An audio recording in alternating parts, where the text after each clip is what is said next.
Livre des Proverbes, chapitre 22. La réputation est préférable à de grandes richesses, et la grâce vaut mieux que l'argent et que l'or. Le riche et le pauvre se rencontrent, c'est l'Éternel qui les a fait l'un et l'autre. L'homme prudent voit le mal et se cache, mais les simples avancent et sont punis. Le fruit de l'humilité, de la crainte de l'Éternel, c'est la richesse, la gloire et la vie. Des épines, des pièges sont sur la voie de l'homme pervers, celui qui garde son âme s'en éloigne. Instruis l'enfant selon la voie qu'il doit suivre, et quand il sera vieux, il ne s'en détournera pas. Le riche domine sur les pauvres, et celui qui emprunte est l'esclave de celui qui prête.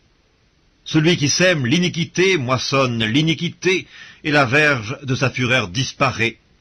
L'homme dont le regard est bienveillant sera béni, parce qu'il donne de son pain aux pauvres. Chasse le moqueur, et la querelle prendra fin.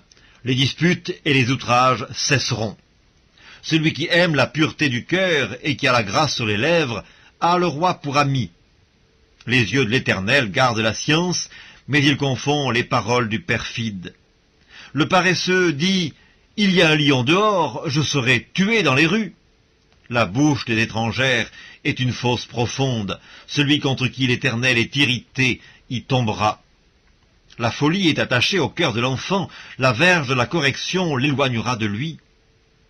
Opprimer le pauvre pour augmenter son bien, c'est donner aux riches pour n'arriver qu'à la disette.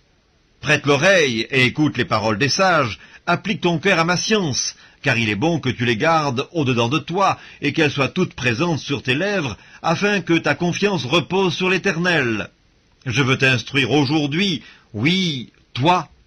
N'ai-je pas déjà pour toi mis par écrit des conseils et des réflexions pour t'enseigner des choses sûres, des paroles vraies, afin que tu répondes par des paroles vraies à celui qui t'envoie? Ne dépouille pas le pauvre, parce qu'il est pauvre, et n'opprime pas le malheureux à la porte, car l'Éternel défendra leur cause, et il ôtera la vie à ceux qui les auront dépouillés. Ne fréquente pas l'homme colère, ne va pas avec l'homme violent, de peur que tu ne t'habitues à ses sentiers et qu'il ne devienne un piège pour ton âme. Ne sois pas parmi ceux qui prennent des engagements, parmi ceux qui cautionnent pour des dettes. Si tu n'as pas de quoi payer, pourquoi voudrais-tu qu'on enlevât ton lit de dessous toi?